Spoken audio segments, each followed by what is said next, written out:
جنگی حالات کے بیچ ایک نہایت اہم پیش رفت سامنے آئی ہے، جہاں اسرائیل نے لبنان میں جنگ بندی کے لیے اپنی شرائط امریکہ تک پہنچا دی ہیں، اور یہ شرائط نہ صرف سخت ہیں بلکہ پورے خطے کے توازن کو بدل سکتی ہیں۔ ذرائع کے مطابق اسرائیل نے 3 بڑی شرائط پیش کی ہیں۔ پہلی شرط، دریائے لطانی تک ایک سیکیورٹی بفر زون قائم کیا جائے، یعنی جنوبی لبنان کا ایک بڑا حصہ عملی طور پر اسرائیلی کنٹرول میں دے دیا جائے۔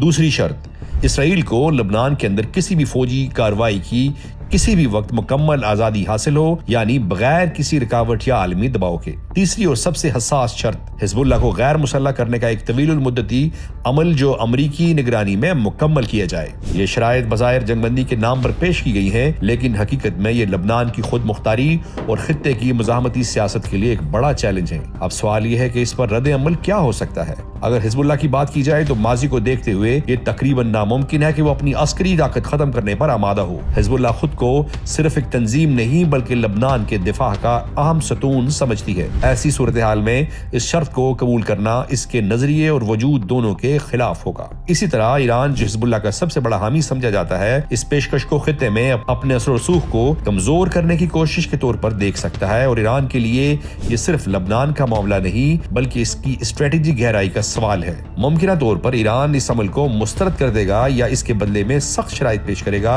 اور اگر دباؤ بڑھا تو خطے میں کشیدگی مزید شدت اختیار کر سکتی ہے۔ یہاں ایک اور اہم پہلو بھی سامنے آتا ہے کہ اگر ان حالات میں کوئی ملک جو ثالثی یا توازن پیدا کرنے کی صلاحیت رکھتا ہے تو وہ پاکستان جیسے ممالک ہو سکتے ہیں، جو سفارتکاری کے ذریعے بات چیت کا راستہ نکالنے کی نہ صرف کوشش کرتے ہیں بلکہ اس کو کر کے دکھاتے ہیں۔ لیکن حقیقت یہ ہے کہ اس وقت خطہ خود ایک نازک موڑ پر کھڑا ہے، جہاں ایک فیصلہ امن لا سکتا ہے، جہاں ایک غلط فیصلہ یا ایک غلط قدم پورے مشرق وسطیٰ کو ایک بڑے تصادم کی طرف دھکیل سکتا ہے۔ یہ صرف جنگ بندی کی شرائط نہیں، یہ آنے والے وقت کی سمت کا تعین ہے۔